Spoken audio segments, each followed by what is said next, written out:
vamos fazer uma leitura alternada, não é? do texto bíblico. Vamos ler primeiro de 1 a 10.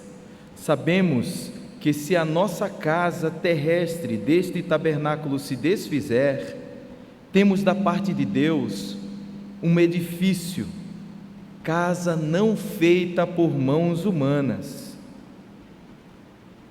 eterna nos céus.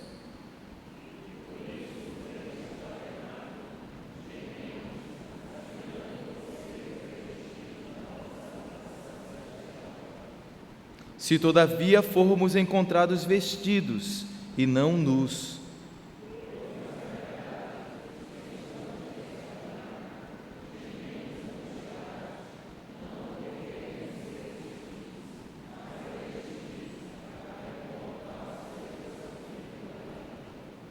ora, foi o próprio Deus quem nos preparou para isto, outorgando-nos o penhor do Espírito.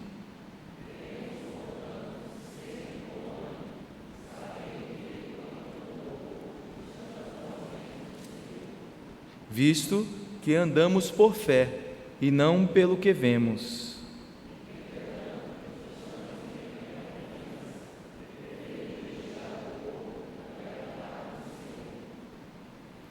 É por isso que também nos esforçamos, quer presentes, quer ausentes, para lhe sermos agradáveis.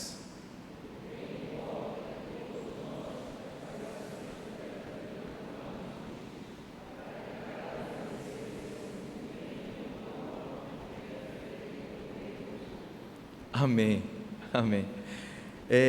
O apóstolo Paulo, como nós já vimos, ele está defendendo o seu apostolado, não a partir de sua própria capacidade, mas a partir da graça de Deus, da presença do Senhor na vida dele, que referenda a ele como pastor nas igrejas onde ele passou, como apóstolo, enviado por Deus para fazer a obra de Deus. Nós vimos que essa defesa do apóstolo Paulo é nossa também. Todos nós precisamos saber quem somos no reino de Deus. Todos nós, cada um de nós, todos fomos chamados, e quem não foi chamado, não é para estar aqui. Os ministérios que nós temos na igreja também, eles são para chamados, não são para voluntários. Não existe voluntários na obra de Deus, no sentido de dizer assim, olha, eu quero dar uma força para vocês nesse ministério. Porque qualquer voluntário, ou seja, qualquer pessoa que de seu próprio coração resolveu assumir qualquer serviço ao Senhor, está cometendo abominação. É abominação ao Senhor qualquer voluntariedade. Deus chama a quem Ele quer que esteja com Ele. Os irmãos creem assim? Creem que foram chamados pelo Senhor? Creem que foram resgatados do império das trevas e transportados para o reino do Filho do seu amor? Sim? Amém? Alguns sim, outros não, outros mais ou menos. A ideia é de que nós não estamos fazendo nada mais do que a nossa obrigação quando servimos ao Senhor. Não há méritos, não há nada em nós que possa nos capacitar a servir ao Senhor, ainda que seja manusear uma câmera, e que você tenha o curso universitário de manuseamento de câmera, você tenha doutorado em camerismo, não importa, você não foi chamado por Deus, você não pode servir a Deus. E o apóstolo Paulo está dizendo isso porque algumas pessoas estavam no meio da igreja manifestando capacidades humanas para servir a Deus e desfazendo do chamado de Paulo, porque Paulo não era tão performático ou não era tão emblemático em si mesmo, na pregação, na fala, no que pudesse encher os olhos dos coríntios. Então, por isso, quem quer dar uma ajudinha na igreja, precisa perguntar primeiro se Deus pediu essa ajudinha, porque na realidade Deus não chama ninguém para dar uma forcinha. Teve uma frase que inclusive eu falei, foi muito mal entendido na época que falei. Essa frase é a mais cristalina verdade. Quer dar uma ajudinha, quer fazer aquilo que dá para fazer, quer fazer de qualquer jeito, oferece o seu serviço ao Sapricó. Pergunta se o Sapricó aceita uma ajudinha. Ele vai dizer para você assim: eu tenho gente muito mais comprometida comigo do que você. Se o Sapricó tem gente mais comprometida do que eu e você, o que é que nós estamos fazendo? Servindo ao Deus Todo-Poderoso. Tem gente que só tem tempo quando não está assim, quando está podendo, né? Existem algumas frases que são emblemáticas disso. Eu vou dar um tempo para a minha família. Veja, dar um tempo para a família não é problema. O problema é quando a família vem antes de Deus. E Deus, eu não estou chamando o ministério de Deus, eu estou chamando de Deus, o Deus Todo-Poderoso, que nos chamou para servi-lo. Se Ele não chamou, tudo bem, vá cuidar da sua vida. Mas se Ele chamou você e você está servindo por um chamado, você não tem desculpas, não há desculpas para nenhum de nós. Eu sou pago para servir, mas ninguém pode dizer para mim assim: sirva porque você é pago para isso, porque pago para isso muitos outros são, e Deus pergunta para eles: quem vos requereu só pisar nos meus átrios? Meu chamado não tem a ver com dinheiro, meu chamado tem a ver com Deus. A nossa vida não tem a ver com as coisas, mas tem a ver com aquele que nos chamou. Ele nos chamou, nós vamos dar o melhor.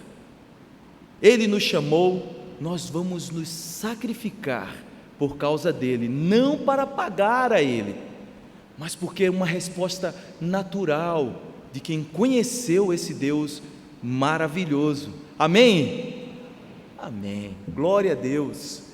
Então o apóstolo Paulo, ele está dizendo isso: eu fui chamado por Deus, e não há ninguém que possa desfazer aquilo que eu recebi do Senhor, a não ser que não conheça a esse Deus. Por isso que por várias vezes o apóstolo Paulo pergunta para os coríntios: vocês acham que eu estou tentando recomendar a mim mesmo em relação a vocês?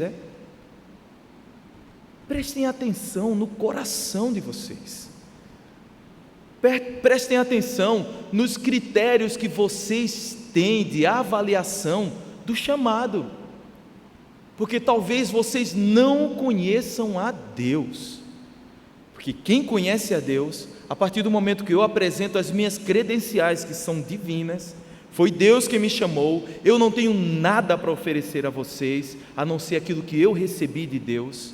Então, se você me reconhece nisso, você é salvo em Cristo Jesus, você também é um chamado, você também pode servir a esse Deus, você não tem desculpas para não servir a Deus.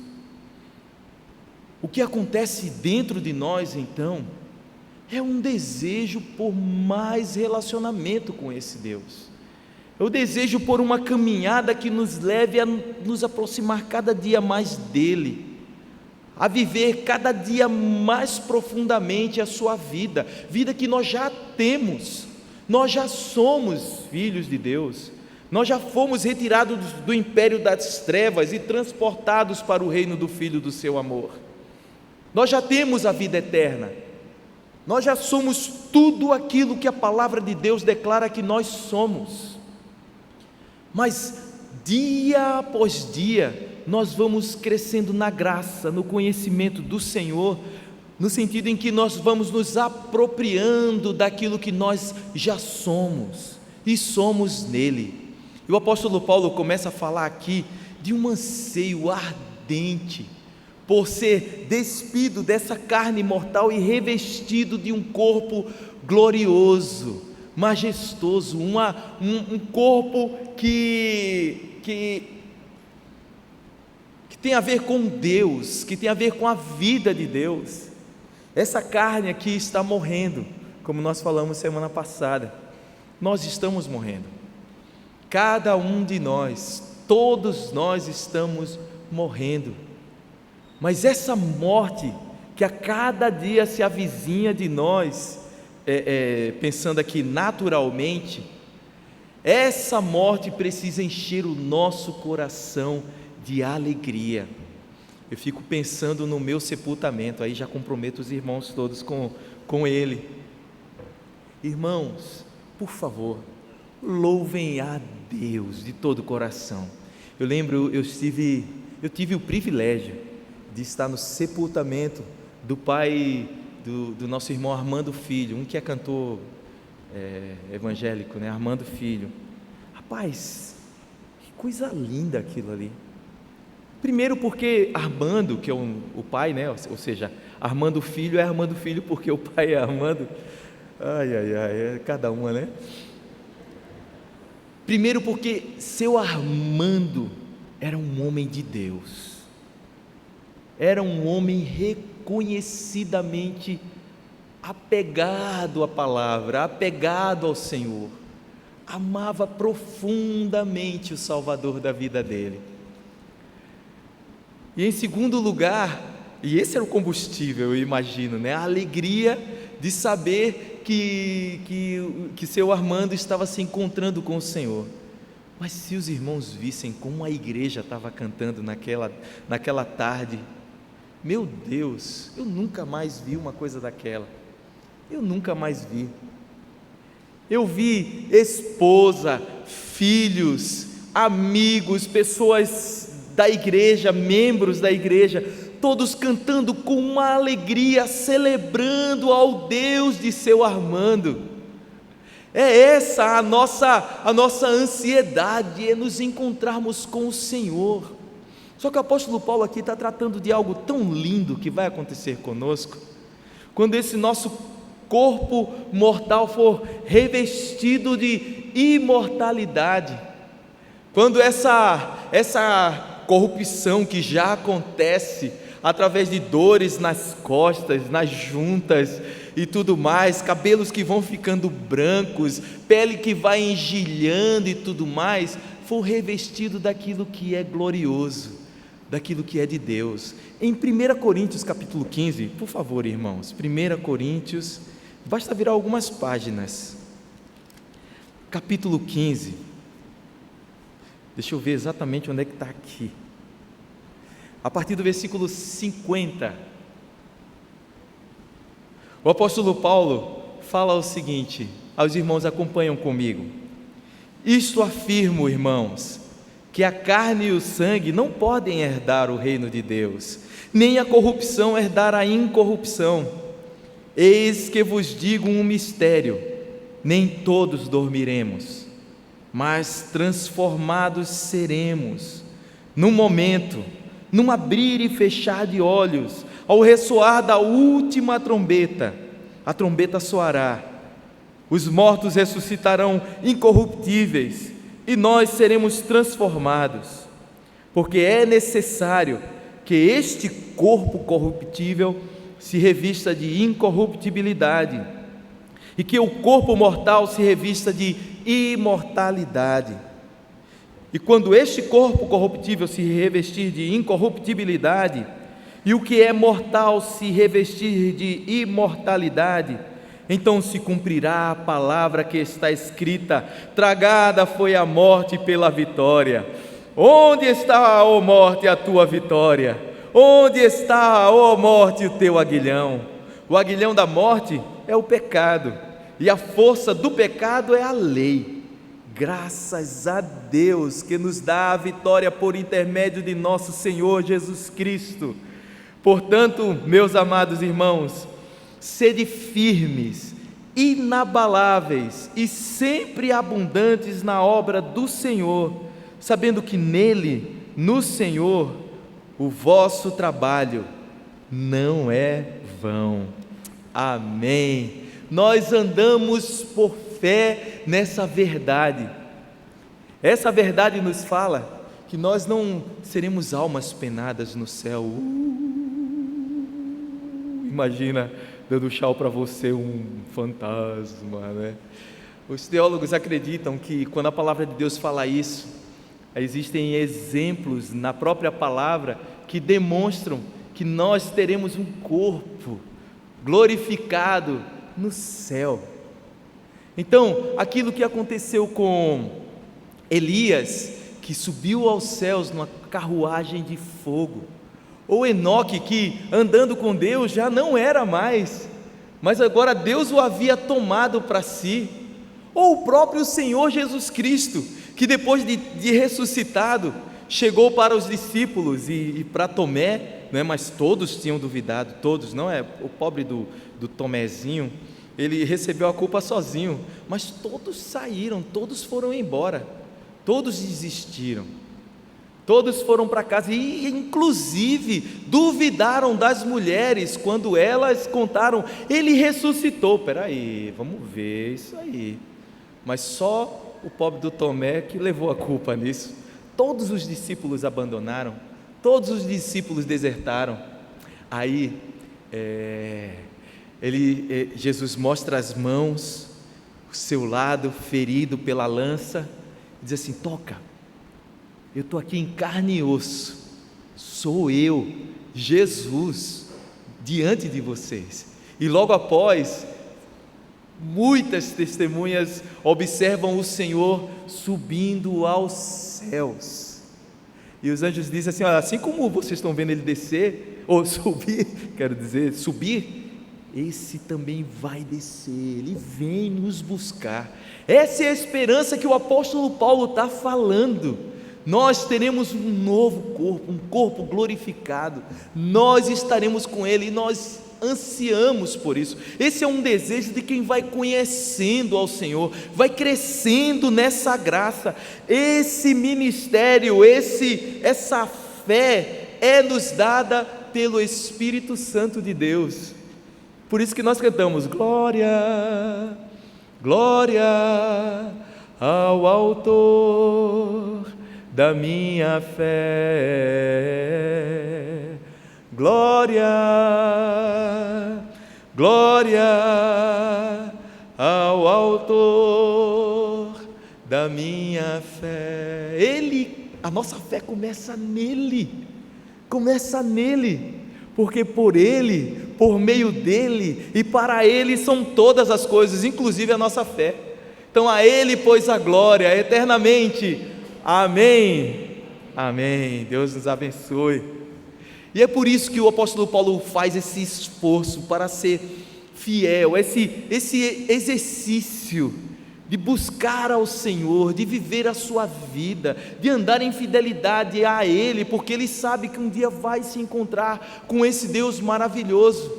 E todos nós, junto com o apóstolo Paulo, vamos nos encontrar diante do Rei dos Reis, do justo juiz, e vamos dar conta das coisas boas que fizemos, das boas obras que fizemos e das más obras também, e receberemos segundo aquilo que foram as nossas ações. Esse texto também pode ser mal compreendido, porque pode passar a ideia de mérito ao chegar diante de Deus, não é? Chegar diante de Deus e dizer assim: olha, Senhor, eu fiz muita coisa boa. O apóstolo Paulo, lá em Efésios, por favor, irmãos, vão comigo, Efésios capítulo 2, versículos de 1 a 10, ele está falando sobre a nossa salvação. No versículo 10, depois de ter dito que nós fomos salvos pela graça, exclusivamente pela graça, ele diz assim, versículo 10, vamos ler juntos? Efésios capítulo 2, versículo 10, juntos. Pois somos feitura dele, criados em Cristo Jesus para boas obras, as quais Deus de antemão preparou para que andássemos nela. Amém? Ou seja, essa obra de salvação é uma obra de Deus, e tem como resultado natural boas obras. Nós receberemos segundo aquilo que nós fizemos, porque o que nós fizemos tem a ver com quem nós somos. Aí guarda essa frase: tudo que fazemos tem a ver com aquilo que somos, tem a ver com a nossa filiação, tem a ver com aquilo que fomos feitos no Senhor, tem a ver com a nossa posição em Cristo Jesus. Não há nada em nós que glorifique a Deus que não tenha sido feito pelo próprio Deus, nada. Nós somos feituras dele, criados para as boas obras que de antemão ele preparou para que andássemos nela. O problema no mundo é esse: interpretam o texto isoladamente e olham para ele e dizem assim: olha, pelas boas obras vocês vão ser salvos. Colocam o carro na frente dos bois, desfazem da obra de Cristo na cruz do Calvário, mentem com relação a uma verdade tão maravilhosa como essa, que é a nossa salvação, que veio pela graça. As obras não são a causa da nossa salvação. A cruz, sim, é causa das nossas boas obras, ou da nossa salvação.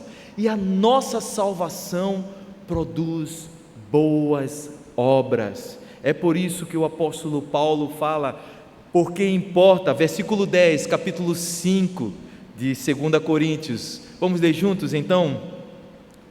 2 Coríntios, capítulo 5, versículo 10. Juntos?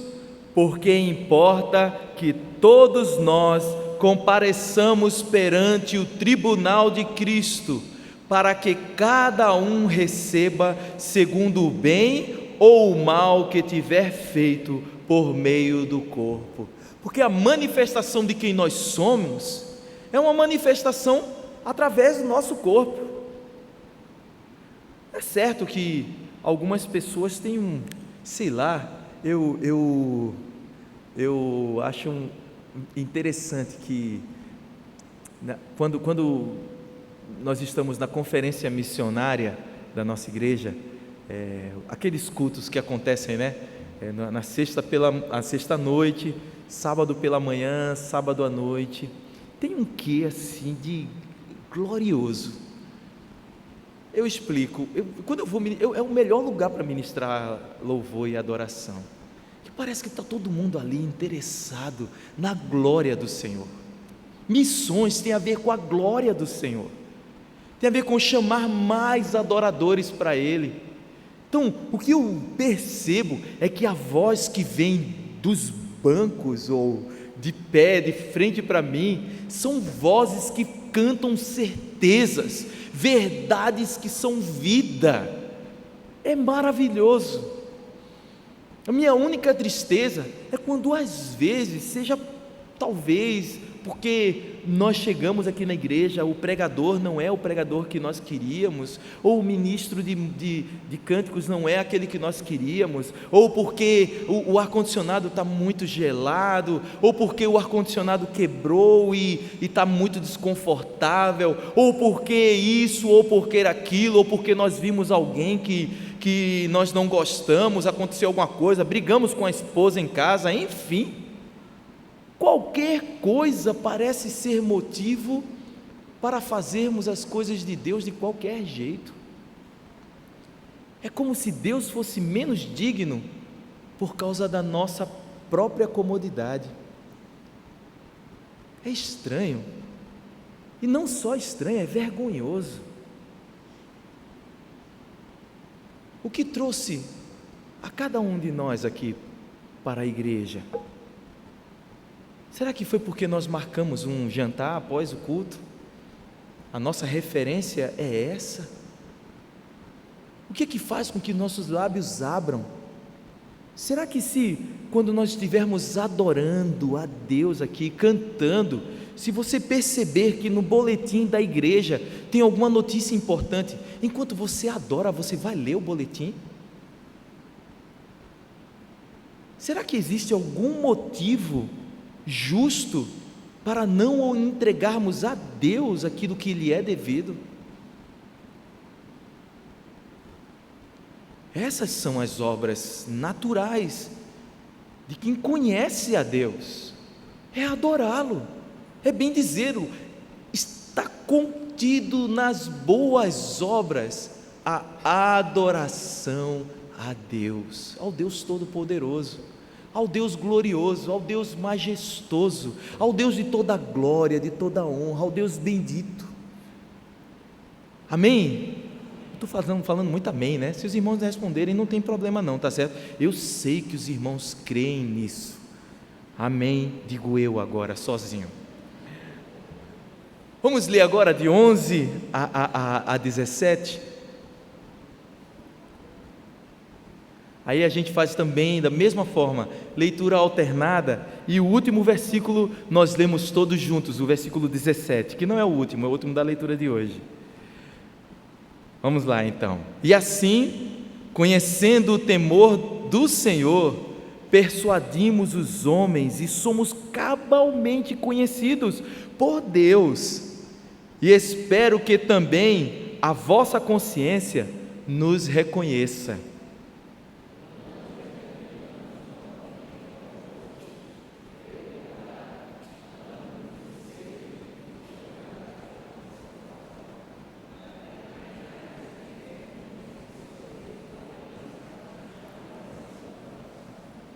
Vamos fazer novamente essa leitura, talvez com um pouco mais de alegria na voz. Eu não estou falando que os irmãos estão com a voz triste, eu estou falando que os irmãos estão lendo assim,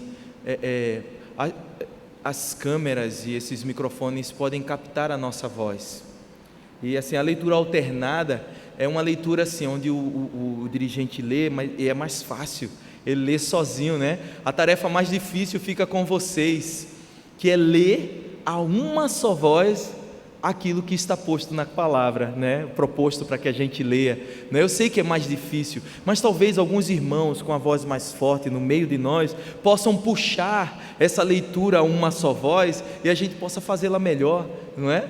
Vamos fazer, vamos tentar, né? Vamos lá juntos, versículo 12, não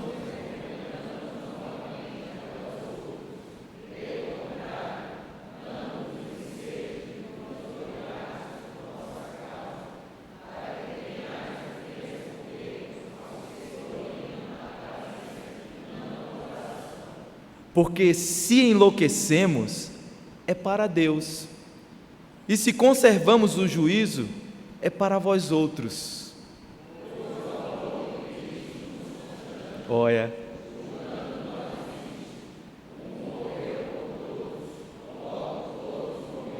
vamos ler juntos também o 15. E ele morreu por todos, para que os que vivem não vivam mais para si mesmos, mas para aquele que por eles morreu e ressuscitou. Assim que nós daqui por diante a ninguém conhecemos segundo a carne, e se antes conhecemos Cristo segundo a carne, já agora não o conhecemos mais desse modo. E assim, se alguém está em Cristo, é nova criatura.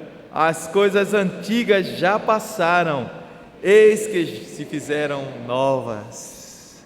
Ai, tem um cântico tão lindo que ele fala assim: novas são todas as coisas, desde que encontrei Jesus, pois sua vida em mim, santo serei para Ele. Tudo que passou, nada tem valor, novo sou. Só eu e Vanginha conheci esse cântico, né? Esse cântico é do... Tu conhece também, né, Regiane?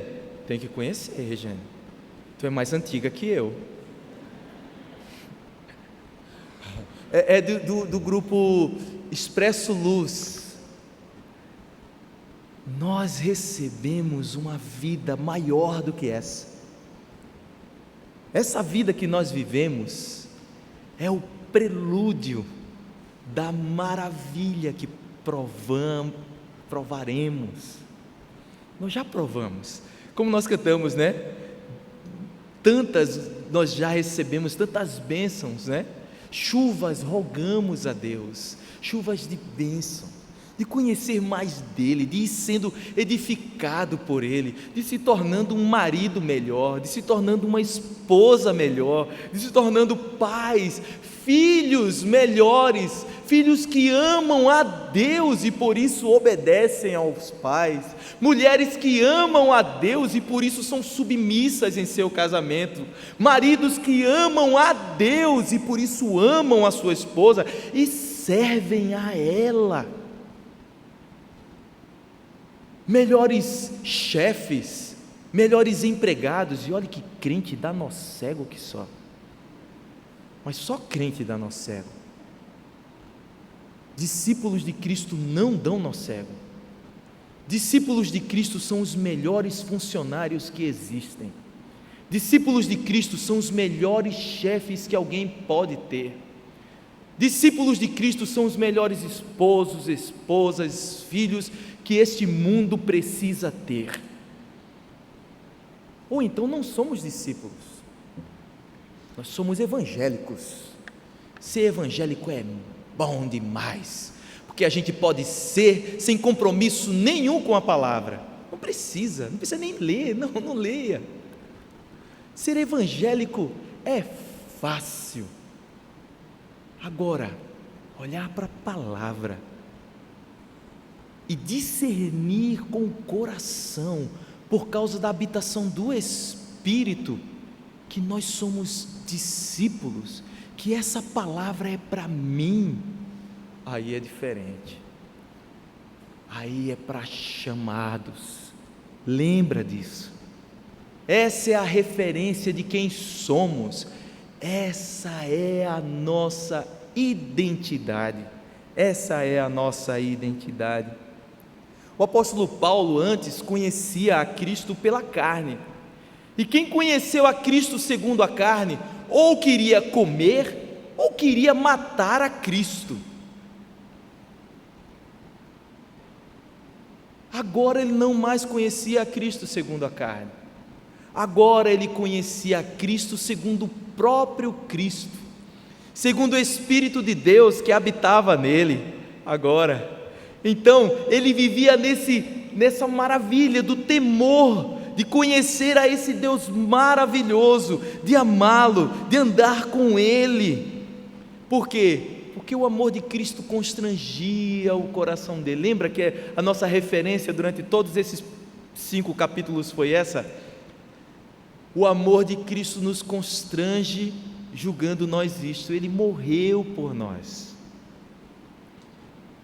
E nós então, por quem Cristo morreu, já não vivemos para nós mesmos, mas vivemos para Ele, estamos crucificados na cruz com Ele, e Ele morreu por todos para que os que vivam, não vivam mais para si mesmos, para seus planos, para seus sonhos, mas para aquele que por eles morreu e ressuscitou. Aleluia!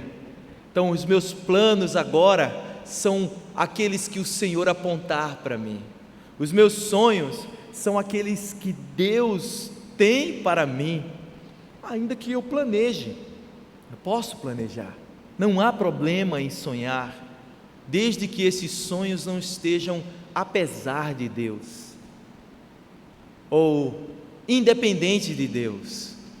Isso é abominação a Deus. Logo, não conhecemos a Deus. Se os nossos planos e os nossos sonhos puderem ser atrapalhados por Deus, no sentido de que Deus está desfazendo do que é melhor para a nossa vida, são aquelas coisas que nós colocamos assim: nós não seremos felizes sem elas, eu nunca serei feliz sem isso. Olha, com com a mulher que o Senhor me deu, pai, não tem condição nenhuma. Com esse marido, pai, tu queres que eu seja feliz? Felicidade é algo mais, o Senhor está por fora. É isso que nós não verbalizamos, mas é isso que nós cremos. Essa é a nossa teologia. É uma teologia à parte de Deus. É uma teologia cheia de desejos humanos, cheia de sonhos exclusivamente para essa terra. É medíocre, é terreno, é carnal.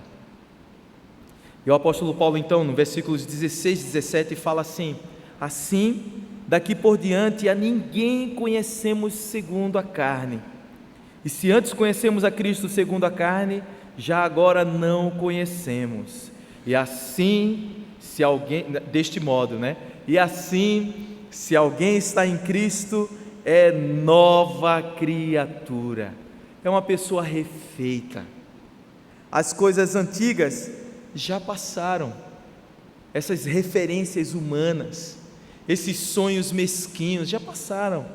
Eis que todas as coisas se fizeram novas. Novas são todas as coisas desde que encontrei com Cristo. Sabe qual é o problema? Continua sendo esse: a nossa identidade. Nós não assumimos por completo a nossa identidade.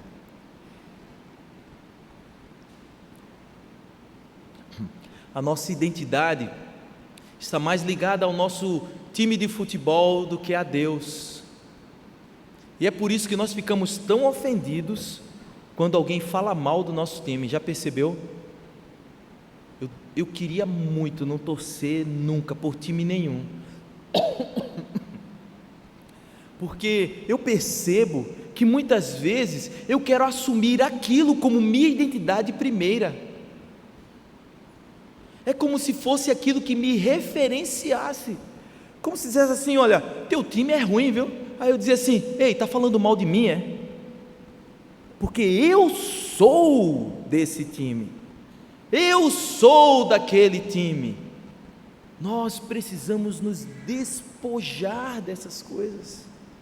Muitos de nós têm o sobrenome com muito mais força do que o nome cristão ou discípulo, e essa tem sido a nossa identidade.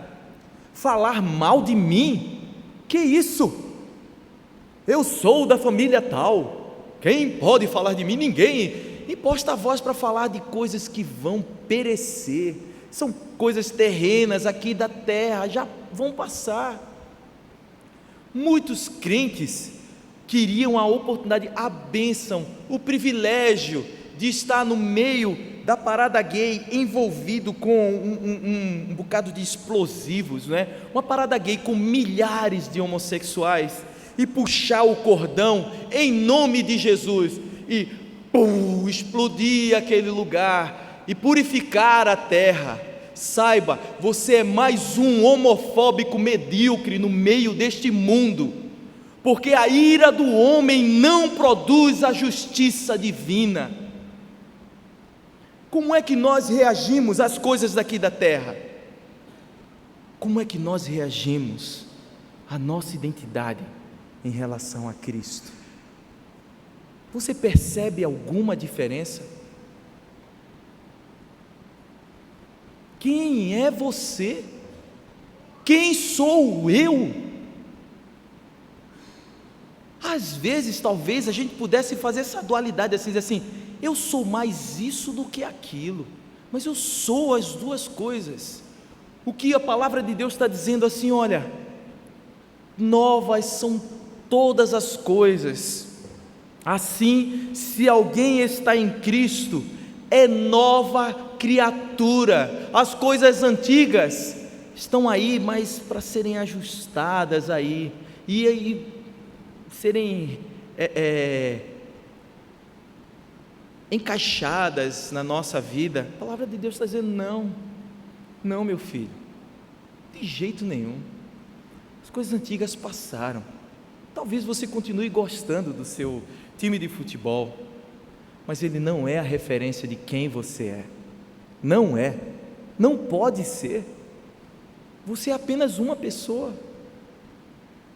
Essa esquizofrenia que nós vivemos tem a ver com as nossas prioridades. Não é pecado torcer por um time de futebol, assim como não é pecado muita coisa na nossa vida, mas muitas delas estão em muito maior conta do que Deus, do que a sua vida. Não é pecado amar a esposa ou o marido, não é, é bênção, é obediência à palavra. Mas eu não posso entender que sem minha esposa eu não vivo. Eu a quero muito, eu a amo, mas sem ela eu vivo. Se aprouver a Deus levá-la, e eu espero que Deus me leve primeiro, a vida continua. A vida continua. Amém? Eu vivo sem os meus filhos, não preciso deles para viver, ainda que, quem é pai aqui sabe, né? A intensidade do que é ser pai, e mãe pior ainda, né? Mãe assim, olha para o menino, oh meu Deus do céu, eu vou lhe esmagar, seu noceguinho, né? Mãe assim, entrou no elevador, aí eu vejo o Rani fazendo assim, tem uma catotinha pendurada no nariz de Caio, ela não vai simplesmente assim, com licença não, ela avança nele, ela avança e pega assim, ele tenta tirar o rosto e vai assim, essa coisa visceral, ser mãe, né? Eu percebo isso, mas tudo isso precisa ser exercitado no altar de Deus, dizendo: Senhor, tudo é teu, novas são todas as coisas, porque o Senhor é primeiro, porque o Senhor é a minha identidade, porque o Senhor faz quem eu sou, porque sem o Senhor eu estou perdido. Eu ouço aquelas músicas que falam assim: sem você eu não sei viver, sei lá, essas coisas que o pessoal canta por aí com a voz tremida, né? Então essas, sabe, você já percebeu que é piegas? Tem que ser assim mesmo, tem que ser cantado assim, porque se não for cantado assim, não é o que é. Ridículo. Mas é ridículo como canta, desculpa quem gosta, e também é ridículo o que canta, porque é contrário à palavra. Deus vem em primeiro lugar, Deus é a minha identidade, não que eu seja Deus, mas eu sou aquilo que Deus fez em mim, eu sou.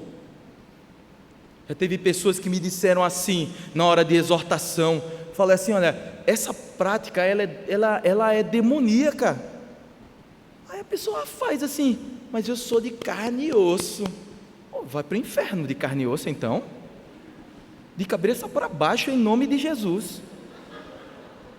Mas já pensaram nisso?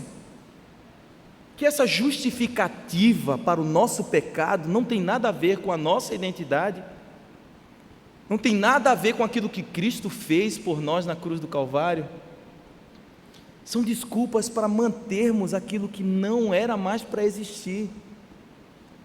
Novas criaturas pedem perdão, não deixam de pecar, mas pedem perdão.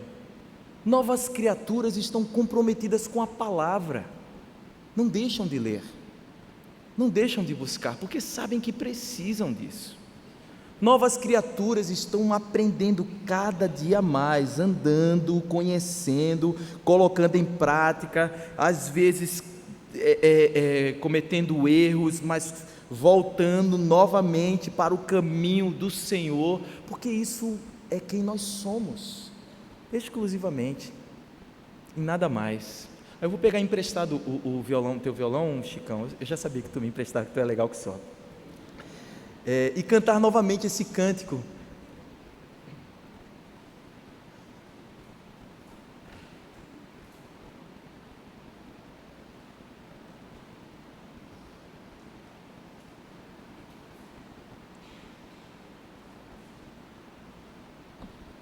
E cantando ele, seria uma bênção se você cantasse, ainda que não conhecesse ele,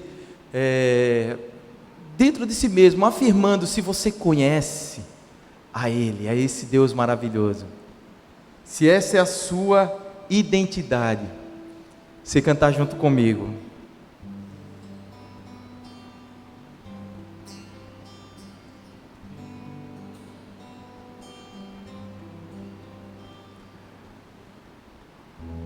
Eu não ensaiei para tocar, eu estou achando o tom agora.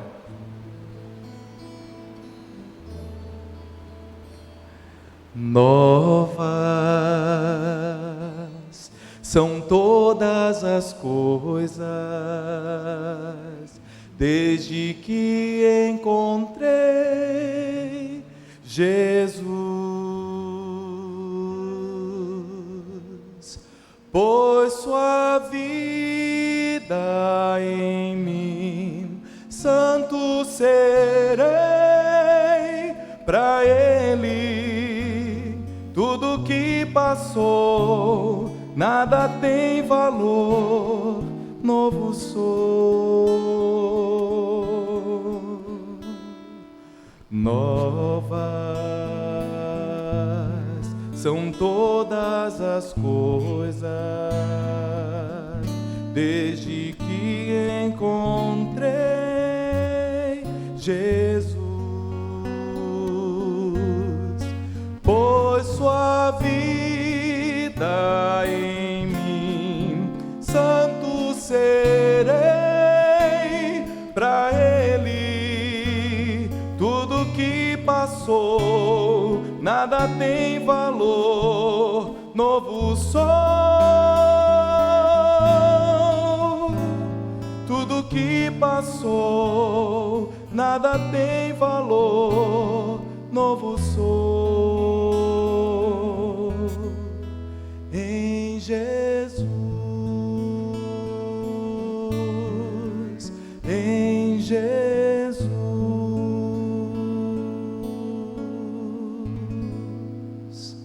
Vamos orar? Ó Deus amado, glórias sejam dadas ao teu nome, por tua vida, a tua vida em nós, vasos de barro, contendo algo que é glorioso, um tesouro precioso, maravilhoso. Glórias sejam dadas a ti, Senhor, Rei da glória, Senhor da nossa vida, dono do nosso ser. Bendito para sempre seja o teu maravilhoso nome. Nós queremos te conhecer cada dia mais, Senhor. Queremos viver a nossa vida com a nossa identidade no lugar certo. E as diversões, os relacionamentos, tudo aquilo, Senhor, que nós temos para fazer aqui nessa terra, que seja um resultado da nossa identidade contigo mesmo, identidade de filhos, herdeiros de uma graça maravilhosa, reservada na cruz do Calvário, para cada um de nós que fomos chamados, transportados do império das trevas para o reino do Filho do seu amor. E hoje, Senhor, já não nos conhecemos segundo a carne, mas nos conhecemos uns aos outros, segundo aquilo que o Senhor fez em nós, segundo aquilo que o Senhor tem operado cada dia na nossa vida. Glórias sejam dadas ao teu nome, Senhor. Ajuda-nos, Senhor, porque é tão difícil abandonar aquilo que para nós era a verdade, mas na realidade era mentira, e nos conduz, Senhor, a uma vida onde o Senhor é a nossa marca, onde o Senhor é quem diz quem nós somos, onde o Senhor é o Deus da nossa vida, e sem ti, Senhor, nós não somos nada. Glórias sejam dadas a ti, Senhor, no nome de Jesus, amém.